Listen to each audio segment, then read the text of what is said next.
So confidence level on this one is like 2 stars out of 5, but it's so square it hurts. I'm going to go with the Seahawks laying 4.5 at home against the Dolphins. We know the read here. The Dolphins are starting a backup quarterback in Skylar Thompson on the road here. Listen, let's talk about the travel first for the Dolphins. This is literally across the country. You go from Miami to Seattle. That is a long flight. Plus, you have a rookie quarterback going against the team with a more veteran quarterback. And I feel like my theory this week in week 3 is some of these veteran quarterbacks get their feet underneath them. We saw it last night in Thursday Night Football. Aaron Rodgers looked worlds better than he had in the previous 2 games. So I think Geno Smith has a big one here. We know there's been some injuries to the Seahawks. Looks like they're not going to have Kenneth Walker in this one, but it feels like they have so many weapons when it comes to their receivers. I'm not sure if they're going to need it. And here's the thing. I feel like the first one to, 21 points in this game is going to be the winner. I know Miami has some explosive weapons, but can you really trust Skylar Thompson to deliver the football to some of those guys? I'm going to go with the Seahawks and that great home field advantage that they have in Seattle. Let's go Seahawks laying the 4.5. Headed to the Big Easy. I'm taking the Eagles +3 against the Saints. This is a classic buy low, sell high spot in the NFL. What have we seen from the Saints after 2 weeks? They look amazing, dropping 40 points on all comers. They look like they can't be stopped. They look like they're going to the Super Bowl. And isn't the Super Bowl in New Orleans this year? Is that correct? Yes, it is. Mm-hmm. Everything's aligning for the Saints. They look amazing. Well, let's just pump the brakes just a little bit on that. The Eagles, where are they coming from? Tough loss Monday night in the home opener. Kirk Cousins carved them up late. The Eagles are a good team, and so are the Saints. But this is that spot where we know how it works in the NFL, where one team gets really hot, another team is disappointed, and then everyone gets on that hot team, which is New Orleans, and you end up being disappointed. The look-ahead line on this game was the Eagles laying a few points, and now the line is completely shifted to the other side because the Saints have been hot. This is a great time to get on the Eagles. Eagles +3 in New Orleans is the call. Well, Chelsea, first of all, I want to go back to your original point. I think you're right. C.J. Stroud kind of ruined it for Bryce Young and most of these guys coming in. Because everybody, why can't you be like him? I think that's what David Tepper sees and goes, why isn't Bryce like that? The reality is it's a really hard transition to make. It really is. And I also want to say, look, we're 2 weeks into a season. If we had a 2-week stretch in week 7 and week 8 where the rookie quarterbacks didn't throw a touchdown pass, we wouldn't be talking about it. But we're 2 weeks into the first 2 weeks of the season they haven't, and we're like, what's going on with the rookie quarterbacks? Look, Jaden Daniels has looked good at times. He's looked like a rookie at times. I think we can agree Caleb Williams in the first quarter last week looked like he had taken steps. But Rich Gannon talks about this all the time.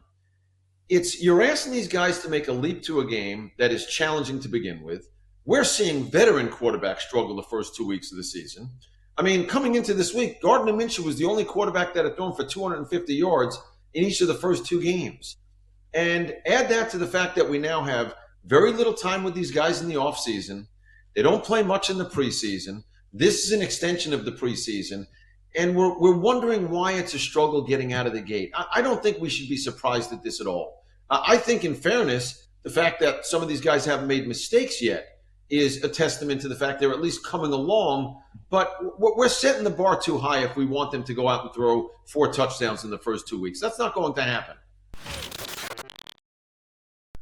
The scripts write themselves, Chelsea. It's not that hard to start making fun of it. And the great thing about the SEC is one thing you say about one team, you can say about the other team. So if you're going to do the redneck jokes, you're going to do the Southern stuff, you can do it about every team, And we have great comedy in the SEC. Besides me, you've got Matt Mitchell, you've got the SEC Shorts guys, you've got a lot of guys out there doing comedy. I don't see a lot of people doing stuff around the Big Ten, the Pac-12, 4, 8, whatever they're doing, and it means Big less. 12. So, it means less.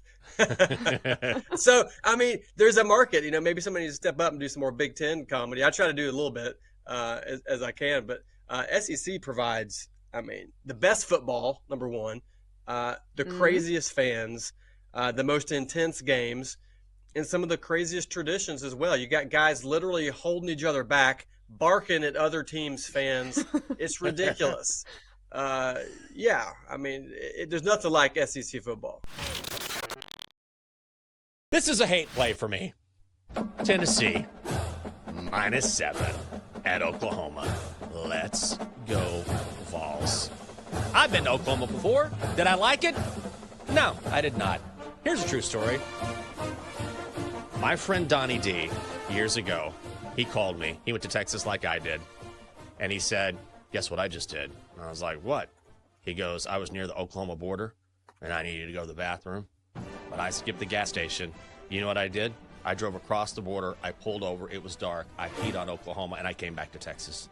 And I was like, well, that's a lot, Donnie, but you know what? God, I appreciate that. Here's the thing.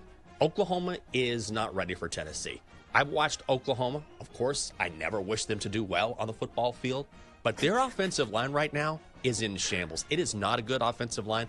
Jackson Arnold is asked to do everything for them, and they're putting him in a lot of dangerous situations. Tennessee looks like a monster right now. Now, they haven't played anyone, but there's a real revenge factor at play here. We know the story with Josh Heupel, where he won a national title for Oklahoma and then had an acrimonious departure there from Norman.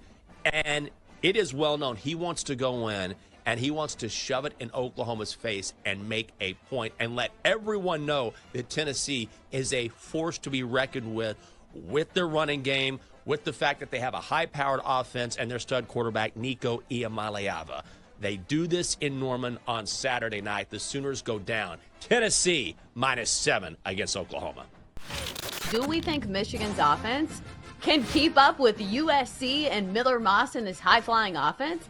I feel like the answer is no. You know, when you have a quarterback who is coming in Orji, that didn't even win the starting job in camp, it doesn't make me have a ton of faith in him in this position, especially since USC has had time to prepare for this game.